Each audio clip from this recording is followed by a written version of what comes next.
نحمده ونصلي على رسوله الكريم اما بعد فاعوذ بالله من الشيطان الرجيم بسم الله الرحمن الرحيم قد افلح المؤمنون الذين هم في صلاتهم خاشعون الى قوله تعالى والذين هم على صلواتهم يحافظون وقال عز وجل كما ورد في سورة المعارج ان الانسان خلق هلوعا اذا مسه الشر جزوعا واذا مسه الخير منوعا الا المصلين الذين هم على صلاتهم دائمون الى قوله تعالى والذين هم على صلاتهم يحافظون صدق اللہ العظیم۔ ہم دیکھ چکے ہیں گزشتہ نشست میں کہ تعمیر سیرت کے لیے جو اساسات قرآن مجید نے معین کی ہیں، یعنی بنیادیں جن پر کہ عمارت اٹھے گی، ان میں اول و آخر دونوں مقامات پر نماز کا ذکر ہے۔ اور ویسے اس نماز کا ایک باطنی پہلو سامنے آیا، خشوع، اور 3 جگہوں پر اس کا دوام، الذین هم علی صلاتهم دائمون والذین هم علی صلواتهم یحافظون والذین هم علی صلاتهم یحافظون۔ محافظت، مداومت، نماز کا نظام قائم کرنا، اس کو اوقات پر ادا کرنا، تعدیل ارکان، نماز میں چوری نہ کرنا۔ حضور نے فرمایا یہ نماز کی چوری ہے۔ رکوع میں گئے ہیں، سیدھے کھڑے نہیں ہوئے کہ سجدے میں چلے گئے، سجدے سے اٹھے ابھی درمیانی میں کمر سیدھی نہیں ہوئی ہے کہ تم دوسرا سجدہ کر لیں، یہ نماز کی چوری ہے۔ تعدیل ارکان کی، ہر رکن صحیح صحیح ادا، رکوع سے اٹھے ہیں تو کمر سیدھی ہو جائے، سکون، یہ ہے قوما۔ پھر سجدے سے اٹھے ہیں، درمیان میں جو جلسہ ہے وہ بھی پورا یقین اطمینان کے ساتھ بیٹھے۔ اس میں بعض دعائیں بھی منقول ہیں، اور اس میں وہ دعائیں کی جائیں تو واقعتاً تب نماز ہوتی ہے۔ تو تعدیل ارکان کے ساتھ، پابندی اوقات کے ساتھ، مردوں کے لیے یہ کہ وہ جماعت کے ساتھ پڑھیں۔ لا صلاۃ لجار المسجد الا فی المسجد، مسجدوں کے پڑوس میں رہنے والوں کی نماز ہوتی ہی نہیں جب تک کہ وہ مسجد میں ادا نہ کریں۔ فرض کیجئے مسجد 1 میل دور ہے اور آپ کے پاس کار بھی نہیں ہے، تو آپ کے پاس عذر ہے، آپ گھر میں نماز ادا کر لیں۔ اگرچہ عزیمت یہ ہوگی کہ پھر بھی جائیں مسجد میں، حاضری دیں، باجماعت نماز ادا کریں۔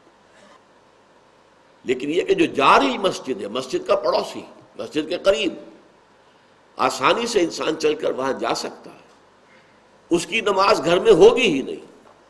لا صلاۃ ہے ہی نہیں نماز اس کی۔ لا صلاۃ لجار المسجد الا فی المسجد، مسجد کا پڑوسی جو ہے اس کی نماز ہوتی ہی نہیں جب تک کہ وہ مسجد میں نہ ہو۔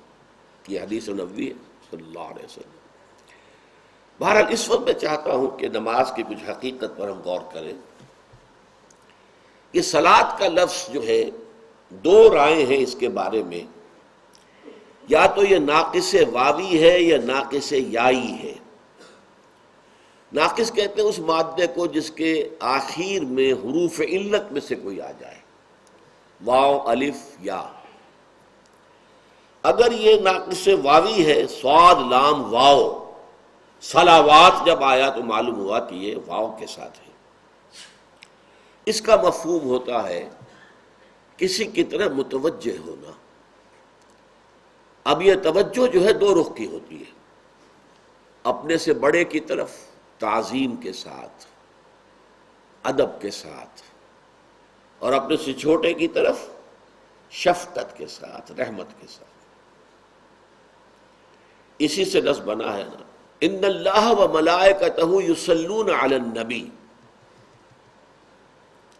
اللہ اور اس کے فرشتے جو ہیں وہ نبی پر صلوات بھیجتے ہیں۔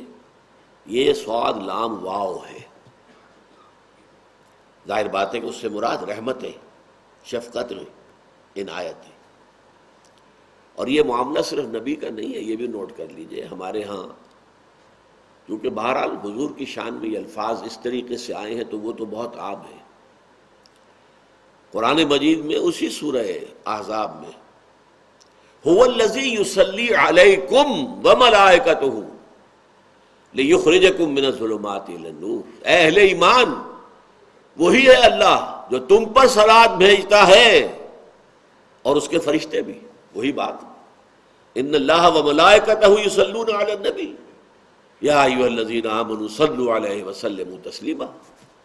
هو الذی یصلی علیکم وملائکتہ لِيُخْرِجَكُم مِّنَ الظُّلُمَاتِ إِلَى النُّورِ، وہی ہے اللہ جو تم پر صلات بھیجتا ہے اور اس کے فرشتے بھی، تاکہ تمہیں اندھیروں سے نکال کر روشنی میں لے آئے۔ یہ ہے صاد لام واو، یہ لفظ بندے کے لیے آئے گا تو اللہ کے جناب میں حاضر ہونا، دعا کرنا، اس کا احترام، اس کا ادب، اس کی ثنا، الحمدللہ رب العالمین الرحمن الرحیم مالک یوم الدین ایاک نعبد و ایاک نستعین۔ یہی وجہ ہے کہ اسی کو صلاۃ کہا گیا ہے حدیث میں۔ حضرت ابو ہریرہ سے جو روایت ہے سورہ فاتحہ میں بیان کر چکا ہوں، اور وہ ایک نقشہ جو ہے ترازو کی شکل میں، حدیث قدسی یہ ہے، قسمت الصلاۃ بینی و بین عبدی نصفین، میں نے نماز کو اپنے اور اپنے بندوں کے درمیان آدھا آدھا تقسیم کر لیا ہے، فنصفھا لی ونصفھا لعبدی ولعبدی ما سال، اس کا آدھا حصہ میرے لیے، آدھا میرے بندے کے لیے، میرے بندے کے لیے ہے جو اس نے مانگا۔ جب بندہ کہتا ہے الحمدللہ رب العالمین، اب یہ حضور نے وضاحت کی ہے، حدیث قدسی وہاں ختم ہو گئی۔ اذا قال العبد الحمدللہ رب العالمین یقول اللہ تعالی حمدنی عبدی، میرے بندے نے میری حمد کی۔ وَإِذَا قَالَ الْعَبْدُ الرَّحْمَٰنِ الرَّحِيمِ یقول اللہ تعالی مجدنی عبدی، میرے بندے نے میری بزرگی بھی کا بیان کیا۔ وَإِذَا قَالَ الْعَبْدُ مَالِكَ يَوْمِ الدِّينِ یقول اللہ تعالی اثنى علی عبدی، میرے بندے نے میری ثنا کی۔ یہ سارا حصہ اللہ کا ہے۔ چوتھی آیت ایاک نعبد و ایاک نستعین ھذا ما بینی و بین عبدی، یہ ہے وہ جو میرے اور میرے بندے کے درمیان ہے، یہ انٹر لاکنگ ہے، یہ معاہدہ ہے، یہ میثاق ہے۔ اے رب تیری ہی بندگی کرتے ہیں اور کرتے رہیں گے، اور اے رب تیری ہی، تجھ ہی سے مدد مانگتے ہیں اور مانگتے رہیں گے، یہ ہے۔ اور واو درمیان میں جو آیا یوں سمجھیے کہ ترازو کا مٹھ وہ ہے، اور ادھر تین آیتیں ایاک نعبد، اور ادھر تین آیتیں اہدنا الصراط المستقیم صراط الذین انعمت علیہم غیر المغضوب، اور ان کا تعلق ایاک نستعین، مدد مانگتے ہیں تیری۔ یہ سب سے بڑی مدد کیا ہے؟ ہدایت، سیدھے راستے کی ہدایت بخشتے ہیں۔ اس سے معلوم ہوا اصل صلاۃ یہی ہے، قسمت الصلاۃ بینی و بین عبدی نصفین، اور اس میں ساری شرح سورہ فاتحہ کی ہے۔ دوسرا مادہ یہ ہو سکتا ہے صاد لام اور یا صلا، اس کا معنی عربی زبان میں آتے ہیں تاپنا، آگ سے حرارت حاصل کرنا۔ اس معنی میں یصلونھا یوم الدین، جہنم کو تاپیں گے یہ اس قیامت کے دن۔ صلی النار، آگ میں داخل ہوا، اسی سے اصلاح باب افعال ہے۔ سوف نصلیہ نارا، ان قریب ہم اسے آگ میں داخل کریں گے۔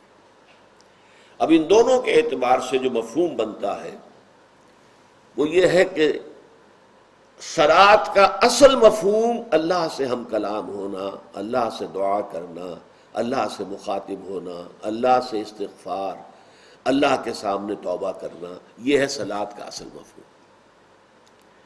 لیکن اس کے ساتھ ہی تابع ہے، اس صلاۃ سے روح اسے حرارت ملتی ہے، اسے زندگی کی تازہ حرارت ملتی ہے، یہی اسی نماز کے ذریعے سے۔ یہ جو ہماری عدم توجہی کی وجہ سے جو افسردہ اور سمجھیے نیم بے ہوش ہوتی ہے، وہ صلاۃ سے حرارت حاصل کرتی ہے، حیات نو کی حرارت اسے میسر آتی ہے۔ تو صلاۃ، دعا، اب اس دعا کے لیے علامہ اقبال کا جو ایک چیپٹر ہے reconstruction of religious thought in Islam میں، meaning of prayer in Islam, وہ کیا ہے؟ انہوں نے کہا ہے ایک ہے انائے کبیر۔ اس انائے کبیر کا جو نقشہ سورہ طٰہٰ میں آیا ہے ویسا مجھے قرآن مجید میں کسی اور جگہ نظر نہیں آیا۔ اننی انا اللہ لا الہ الا انا فاعبدنی واقم الصلاۃ لذکری۔ یہ پہلی وحی ہے جو حضرت موسیٰ پر ہوئی ہے کوہ طور میں، بلکہ کلام ہے من ورائے حجاب، پردے کے اوٹ سے۔ اننی انا اللہ لا الہ الا انا، یہ انانیت کبریٰ ہے۔ انا، اقبال سے کہتا ہے انائے کبیر، انا اللہ۔ اور ایک چھوٹی سی انا ہمارے اندر ہے، سیلف ہے، اس کا بھی تعلق اللہ کی ذات کے ساتھ، وہ امر ربی ہے، وہ انا جو میرے اندر ہے، وہ روح، وہ خودی۔ جب یہ انائے صغیر انائے کبیر کے روبرو ہوتی ہے، روبرو ہونا، ہم کلام ہونا، اسی لیے نماز کا آغاز کس سے ہوتا ہے؟ انی وجہت وجہی للذی فطر السماوات والارض حنیفا وما انا من المشرکین۔ میں نے اپنا رخ کر لیا ہے، اپنا چہرے کا رخ کر لیا ہے اس ہستی کی طرف جس نے آسمان و زمین کو پیدا کیا، بالکل یکسو ہو کر، پورے عالم سے کٹ کر میں نے اپنی توجہ مرکوز کر دی۔ کاش کہ یہ کیفیت ہمیں حاصل ہو جائے۔ انی وجہت وجہی للذی فطر السماوات والارض حنیفا وما انا من المشرکین، اور میں ہرگز شرک کرنے والا نہیں۔ اس کے بعد آپ کی ہم کلامی شروع ہوتی ہے، وہ میں آپ کے سامنے مثال پیش کر چکا ہوں۔ وہ صحیح مسلم کی روایت ہے حضرت ابو ہریرہ سے جو میں نے بیان کی، قسمت الصلاۃ بینی و بین عبدی نصفین فنصفھا لی ونصفھا لعبدی ولعبدی ما سأل۔ یہ حدیث قدسی ہے، آگے کے الفاظ حضور کی اپنی شرح ہے، وہ حدیث ہے کہ جب بندہ یہ کہتا ہے تو اللہ یہ کہتا ہے، جب بندہ یہ کہتا ہے تو اللہ یہ کہتا ہے، جب بندہ یہ کہتا ہے تو اللہ یہ کہتا ہے۔ یہ مکالمہ ہے۔ دل کی آنکھ اور دل کے کان کھلے ہوں تو پھر نماز یہ ہے۔ بصورت دیگر بھی نماز کی بہت بڑی اہمیت ہے۔ اصل تو یہ ہے، انڈیویجول لیول پر تو نماز یہ ہے، روح صلاۃ۔ لیکن جیسے یہ کہ یہ ہمارے سوشل جو کنسٹرکشن ہے مسلمان معاشرے کی، اس کا مین پیوٹ ہے یہ نماز۔ جو نماز کا نظام ہے در حقیقت وہ معاشرے کے لیے بالکل ایکسس کی حیثیت سے، کہ معاشرہ پورا اس کے گرد گھومے، اور جس طریقے سے یہ جمع کرتی ہے، کچھ لوگ دن میں 5 مرتبہ جمع ہو رہے ہیں، ایک بڑی آبادی کے لوگ۔ اب یہ تو بدقسمتی ہماری کہ ایک ایک مسجد میں 2 جامع مسجدیں ایک ایک گلی میں ہو جاتی ہیں۔ یہ تو اسلام کے مطابق نہیں ہے۔ اسلامی ریاست ہو تو جامع مسجدیں ریاست کے تابع ہوں گی۔ کوئی خود اپنی مسجد بنا کر جو ہے اور وہ وہاں خطیب بن کر جو ہے خود ساختہ خطیب وہ خطبہ نہیں دے سکتا۔ ہاں، عام مسجد جو چاہو بنا لو، 5 وقتہ نماز کے لیے جتنی چاہو مسجدیں بنا لو۔ مسجد جامع وہ تو کوئی ایک یونٹ ہوگا۔ پرانے زمانے میں گرداوری کا رقبہ کہلاتا تھا، وہ ایک گرداور کا رقبہ جو اس میں ایک مسجد ہوگی، جامع مسجد ایک ہوگی۔ اب آپ یونین کمیٹی کہہ لیں، جو بھی کہہ لیں، اس کا ایک نظام، اور خطیب حکومت کا، یہ ایک نظام تھا۔ اسلامی ریاست کے نظام کا ایک بہت بڑا حصہ جو ہے وہ یہ نماز ہے۔ پھر یہ کہ عیدین کی نماز ہے، چھوٹے شہر ہوں تو وہاں ایک نماز عید کی ہوتی ہے، ہر جگہ پر لوگ وہیں پہ جمع ہو جاتے ہیں، اگرچہ فرقے وارانہ بنیاد کے اوپر وہاں پر بھی کئی عیدیں ہوتی ہیں۔ یہ عید جو ہے بریلویوں کی ہو رہی ہے، یہ دیوبندیوں کی ہو رہی ہے، اور یہ وہابیوں کی اہل حدیث کی ہو رہی ہے۔ لیکن یہ نظام جو ہے، میں نے عرض کیا کہ اس میں پہلے ہم نے یہ دیکھا کہ خاشعون کا لفظ تو ایک دفعہ آیا، یحافظون دونوں مرتبہ اختتام پر یحافظون، محافظت صلاۃ، اور دائمون یہ سورہ معارج کے اندر شروع میں بھی آیا۔ گویا کہ تین حصے جو ہیں وہ اس نماز کی اقامت، اس کا نظام، اس کا نظام الاوقات، یہ سارا جو ہے در حقیقت مسلمان معاشرے کی آرگنائزیشن کے لیے بنیادی اینٹ ہے۔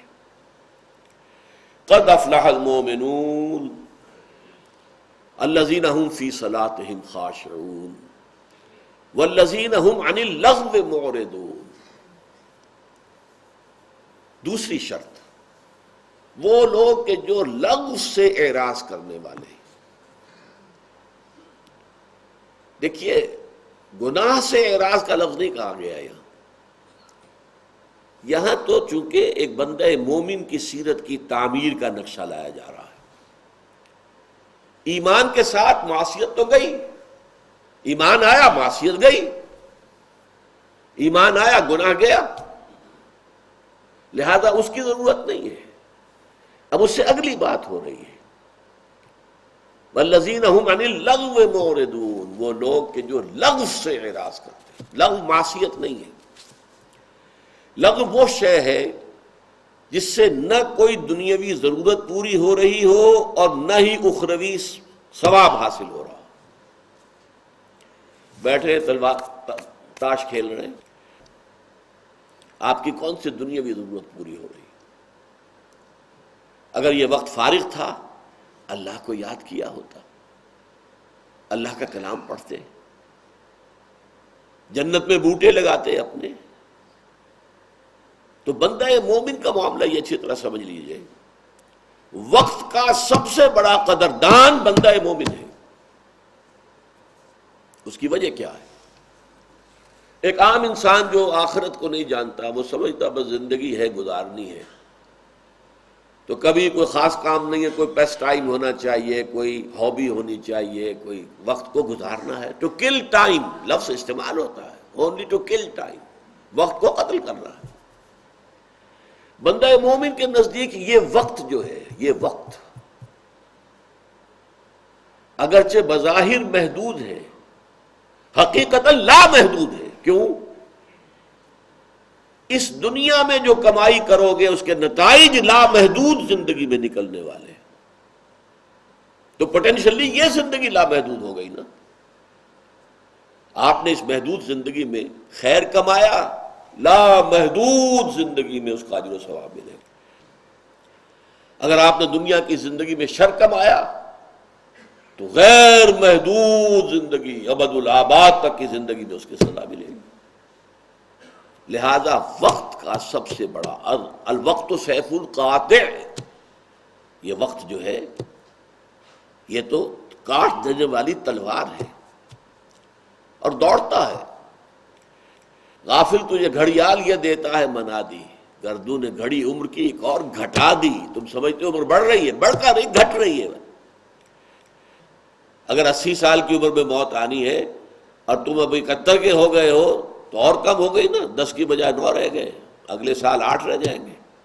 غافل تجھے گھڑیال یہ دیتا ہے منادی، گردوں نے گھڑی عمر کی ایک اور گھٹا دی، لہذا دوڑو، catch the time by the forelock. آخر یہ دنیا میں جو یہ محاورے بن گئے کیوں؟ الوقت سیف القاطع، کاٹ دینے والی بڑی کاٹ دار تلوار ہے یہ وقت۔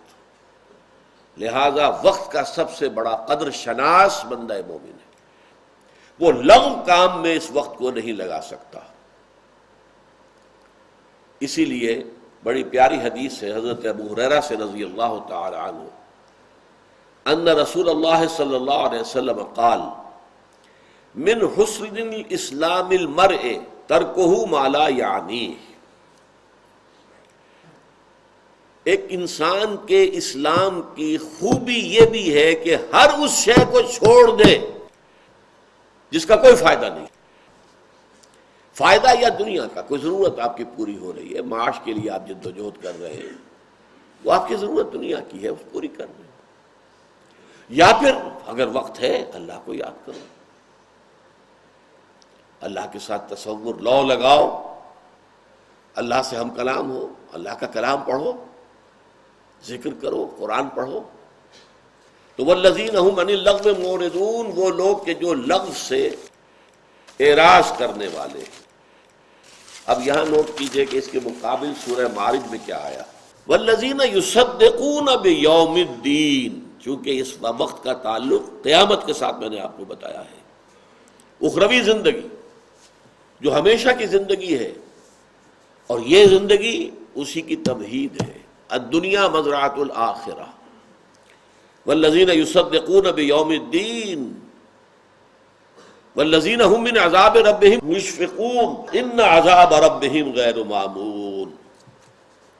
اور وہ لوگ کہ جو قیامت کے دن، جزا و سزا کے دن کی تصدیق کرتے ہیں، اور وہ لوگ کہ جو اپنے رب کے عذاب سے خوف زدہ رہتے ہیں، لرزاں و ترساں رہتے ہیں، ڈرتے رہتے ہیں۔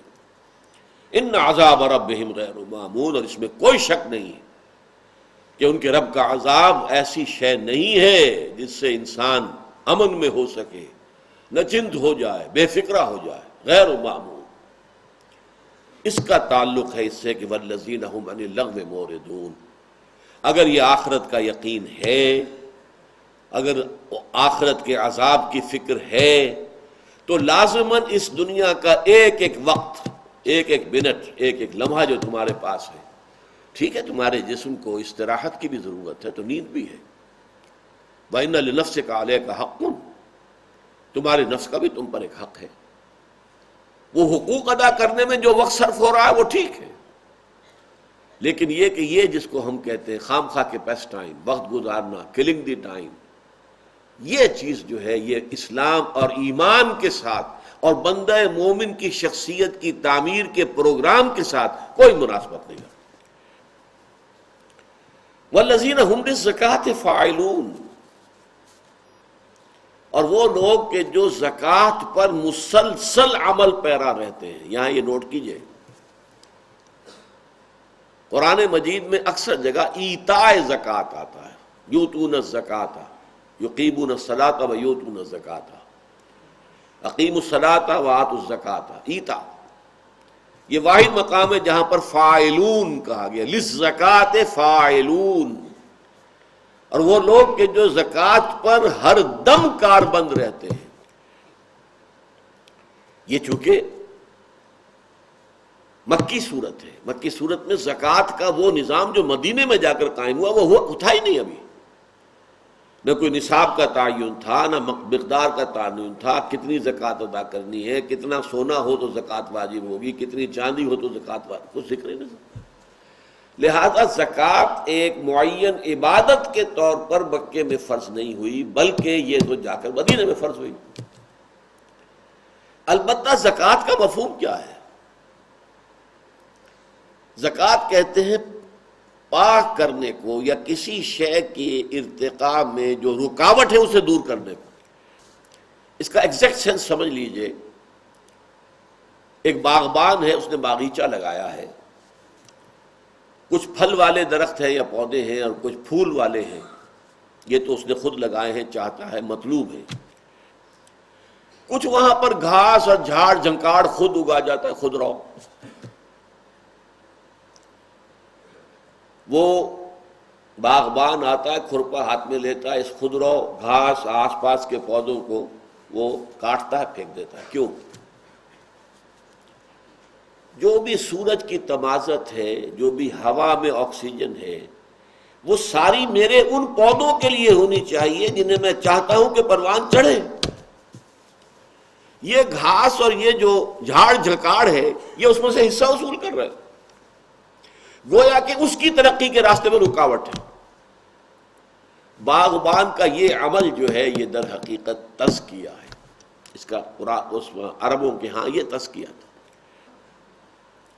اب یوں سمجھیے کہ اسلام انسانی شخصیت کو جس رخ پر بڑھانا چاہتا ہے،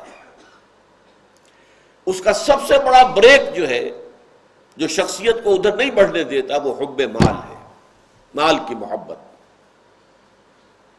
وَإِنَّهُ لِحُبِّ الْخَيْرِ لَشَدِيدٌ، اس حب مال کو جڑ سے کاٹنے کے لیے اس کو خرچ کرو خرچ کرو خرچ کرو، انفقو انفقو انفقو، جتنی تاکید قرآن میں ہے اتنا ہی تمہارا دل صاف ہوگا، اتنی ہی تمہاری اصل شخصیت، روحانی ترقی تمہاری ہوگی۔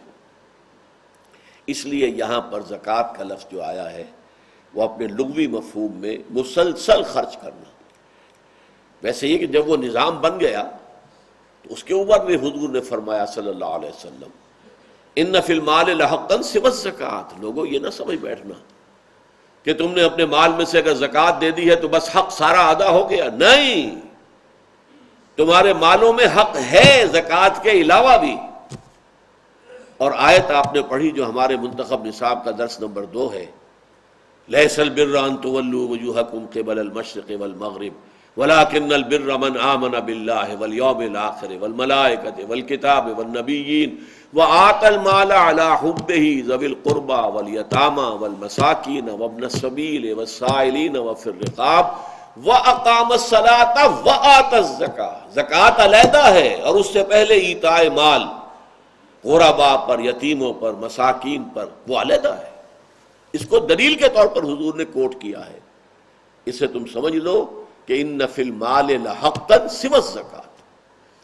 یہاں والذین هم للزکاۃ فاعلون، وہ لوگ کہ جو اپنی زکوٰۃ پر یا زکوٰۃ پر مسلسل عمل پیرا رہتے ہیں، مسلسل خرچ کرتے ہیں، مسلسل خیرات، مسلسل صدقات۔ اچھا، اس کا کورسپونڈنگ جو ہے سورہ معارج میں والذین فی اموالہم حق معلوم للسائل والمحروم، اور وہ لوگ کہ جن کے مالوں میں حق ہے، مانگنے والے کا بھی اور محروم کا بھی۔ یہ 2 کیٹیگریز ہو گئی، ایک وہ ہے جیسے کہ سورہ حج میں قانع والمعتر، ایک غریب وہ ہے جو قناعت کے ساتھ گھر میں بیٹھا ہے، وہ باہر نہیں نکلا ہے، ہاتھ نہیں پھیلا رہا ہے۔ ایک وہ ہے کہ جو بے چین ہو گیا ہے، باہر نکل آیا ہے، ہاتھ پھیلا رہا ہے، مانگ رہا ہے، قانع والمعتر۔ اسی طرح للسائل والمحروم، مانگنے والا اس کے لیے بھی حق ہے، والمحروم، اور خود تلاش کرو کون ہے، ہیو ناٹس کون کون ہیں، کہاں ہیں، میرے پڑوس میں ہیں، کہاں ہیں، ان کے لیے اپنا مال دینا۔ اور جس کے ضمن میں سورہ بقرہ میں آیا ہے کہ پوچھا گیا کتنا خرچ کریں، ماذا ينفقون قل العفو، کہہ دیجئے جو بھی تمہاری ضرورت سے زیادہ خرچ کرو۔ اور یہ بات نوٹ کر لیجئے، یہ لیول ہے جس پر حضور نے زندگی گزاری، اور صحابہ سب نہیں، لیکن صحابہ کی ایک جماعت ہے جنہیں فقراء صحابہ کہا جاتا ہے، انہوں نے زندگی گزاری، اپنے پاس کچھ نہیں رکھا۔ لہذا میں کہا کرتا ہوں، آپ بھی حیران ہوں گے، حضور نے کبھی زکوٰۃ ادا نہیں کی، اسلام کا رکن ہے، حضور کی زندگی میں اس کی نوبت نہیں آئی۔ کچھ رکھیں اپنے پاس تو بچائیں، کچھ جمع ہو تو زکوٰۃ ہونا، کبھی کچھ نہیں رکھا۔ قل العفو، یہ اس کی انتہا ہے۔ اس حوالے سے تعمیر سیرت کے پروگرام میں اس کا بھی بہت اہم دخل ہے۔ مال کو ریٹین کرنا، مال کو جمع کرنا۔ الذی جمع مالا وعددہ یحسب ان مالہ اخلدہ کلا لینبذن فی الحطمہ وما ادراک ما الحطمہ نار اللہ الموقدہ التي تطلع علی الافئدہ انہا علیہم مؤصدہ فی عمد ممددہ۔ مال جمع کرنا، سینت سینت کر رکھنا، گنتی کرتے رہنا، آج ہمیں یہاں ہوں، پچھلے سال ہمارا یہ تھا معاملہ، آج ہمارا بیلنس شیٹ جو ہے اتنی آگے جا چکی ہے، یہ سارے حساب کتاب میں پڑے رہنا، یہ پھر اس رخ پر سیرت کی تعمیر نہیں ہونے دے گا جس رخ پر کہ اللہ تعالیٰ چاہتا ہے۔ اب اس کے بعد دیکھیے 4 آیتیں دونوں مقامات پر بعین ہی وہی ہیں۔ والذین هم لفروجہم حافظون الا علی ازواجہم او ما ملکت ایمانہم فانہم غیر ملومین فمن ابتغى وراء ذلك فاولئک هم العادون۔ اب یہ ہے سیکس ڈسپلن۔ تعمیر سیرت کے لیے یہ سیکس ڈسپلن بھی انتہائی ضروری ہے۔ یہ تینوں آیات جو کہ دونوں مقامات پر آئی ہیں، ایک شوشے کا فرق نہیں۔ اور وہ لوگ کہ جو اپنی شرم گاہوں کی حفاظت کرتے ہیں، الا علی ازواجہم، سوائے اپنے ازواج کے، اور یہ زوج کا لفظ دو طرفہ استعمال ہوتا ہے، شوہر کے لیے بیوی زوج ہے، بیوی کے لیے شوہر زوج ہے، سوائے زوجین کے، کہ یہ شرم گاہیں جو ہیں ان کا کھلنا یا ان کا استعمال ہونا، الا علی ازواجہم او ما ملکت ایمانہم، مردوں کے لیے ایک اور اضافی ہے جو ان کی ملک یمین ہو، لونڈی ہو۔ یہ لونڈی کا معاملہ چونکہ اس وقت معاشرے میں موجود تھا، قرآن مجید میں تفصیل سے ذکر ہے، فقہ میں تفصیلات درج ہیں۔ آج کل کہیں یہ نہیں، اس کا کوئی وجود نہیں ہے، اور صحیح معنی میں، ویسے ابھی میں ایک آرٹیکل پڑھ رہا تھا نیوز ویک میں، موریتانیہ میں یہ غلامی کا نظام ابھی موجود ہے، لیکن وہاں بھی تحریک چل رہی ہے، رفتہ رفتہ ختم کر رہے ہیں، بلکہ سرکاری سطح پر تو وہ ختم کر چکے ہیں، اگرچہ بالفعل معاشرے کے اندر موجود ہے، لیکن فی الواقع اس وقت دنیا میں کہیں یہ نظام نہیں ہے۔ البتہ ہو سکتا ہے کہ پھر کبھی اس کو انووک کرنے کی ضرورت پیش آئے۔ وہ کیا ہے؟ اسلامی جہاد ہو، اسلامی قتال ہو، اسلامی جنگ ہو، اس میں پرزنرز آف وار کے بارے میں یہ سورہ محمد صلی اللہ علیہ وسلم کی آیت نمبر 4 میں اس کا ذکر ہے۔ کیا کیا جائے؟ فرض کیجئے کہ تبادلہ بھی مناسب نہیں ہے، ابھی جنگ جاری ہے، ابھی معاملہ ختم نہیں ہوا ہے۔ وار ایک لمبی شے ہوتی ہے، اور بیٹلز ایک اس کے مارکے ہوتے ہیں۔ بیٹل میں آپ کے ہاتھ میں کچھ آ گئے ہیں، وار تو جاری ہے مسلسل۔ اگر انہیں چھوڑ دیتے ہیں تو کفر کی تقویت کا سامان، وہ پھر جائیں گے، پھر لڑیں گے۔ اسی لیے غزوہ بدر کے بعد حضرت عمر کی رائے یہ تھی کہ جتنے قیدی ہیں ان کو قتل کیا جائے تاکہ کفر کی کمر ٹوٹ جائے، ورنہ یہ دوبارہ جائیں گے، دوبارہ حملہ آور ہوں گے۔ حضور کی طبیعت پر چونکہ رحمت اور شفقت اور مودت کا غلبہ تھا، اور وہی عکس جو ہے حضرت ابو بکر صدیق میں تھا، ان دونوں کی رائے ہوئی کہ نہیں، ان کو چھوڑ دیا جائے، فدیہ لے لیا جائے۔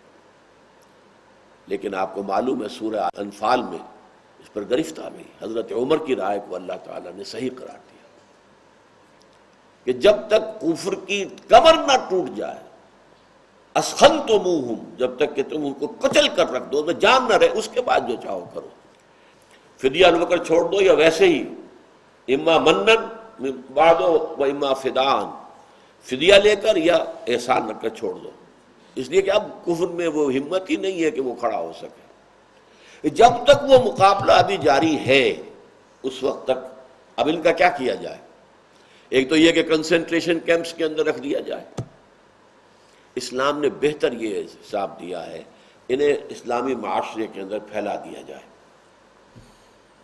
ایک تو یہ کہ مسلم معاشرے میں یہ قریب سے مشاہدہ کر کے ان کے دل کھلیں گے اسلام کے لیے، دیکھیں گے اسلام کیا ہے۔ ابھی جو ایک واقعہ ہوا ہے، ایک برٹش جرنلسٹ جو عورت تھی اور وہ قید میں رہی طالبان کے، اور اس کے بعد آپ کو معلوم ہے وہ جا کر انگلستان میں اسلام لے آئی، کہ میرے ساتھ انہوں نے جو سلوک کیا، مجھے بہن سمجھا، سسٹر کہہ کر پکارا، بہن سمجھا مجھے، کسی کے طرف سے کوئی غلط انڈیسنٹ حرکت نہیں ہوئی۔ اتنا سیکس ڈسپلن جو ہے ان طالبان کے اندر تھا۔ تو یہ اگر دیکھیں گے، مشاہدہ کریں گے تو ایمان لے آئیں گے۔ تو بجائے اس کے کہ بوجھ پڑے معاشرے کے اوپر، اب آپ اتنے لوگوں کو کھلا رہے ہیں، کھلانا تو پڑے گا، جیل کے اندر اپنے ڈالا ہے تو کنسنٹریشن کیمپ میں کھلائیں گے، ان کو تقسیم کر دیا جائے، پھر ان کے حسن سلوک کی بات کی جائے، یہ بھی کہا جائے جو کھاؤ وہ انہیں کھلاؤ، جو پہنتے ہو وہ پہناؤ، اور کوئی مشقت طلب کام ہو تو ان کے ساتھ خود بھی مل کر کام کرو۔ یہ ہے در حقیقت وہ نظام، تاکہ ان کو معاشرے میں جذب کر لیا جائے۔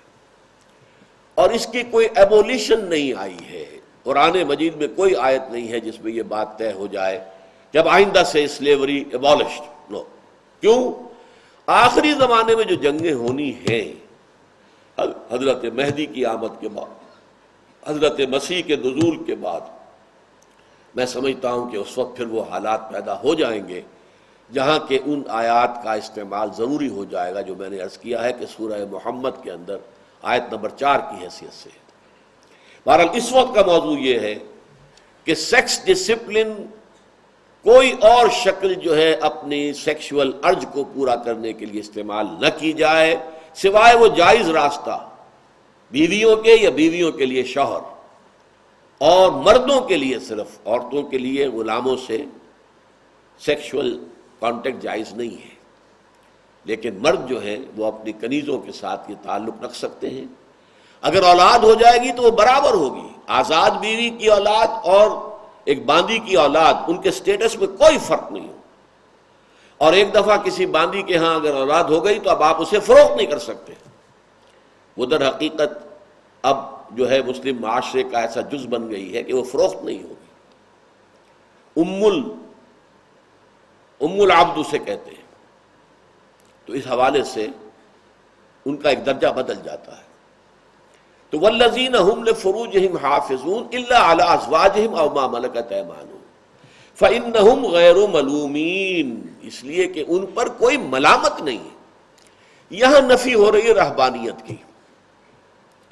رہبانیت جو ہے دنیا میں آپ کو معلوم ہے کہ کرسچینٹی کے اندر بہت بڑا نظام رہا ہے، کرسچین موناسٹسزم اب بھی ہے، اور ان کے سکینڈلز آتے رہتے ہیں، خبروں میں آتے ہیں، ان پر کتابیں لکھی گئی ہیں، ہسٹری آف کرسچین موناسٹسزم کے اوپر کتابیں لکھی گئی کہ کہنے کو راہب ہیں، غیر شادی شدہ ہیں، مرد بھی اور عورتیں بھی، لیکن ان خانقاہوں کے تہخانوں کے اندر حرامی بچوں کے قبرستان بن جاتے تھے، اس لیے کہ فطرت کے خلاف بات۔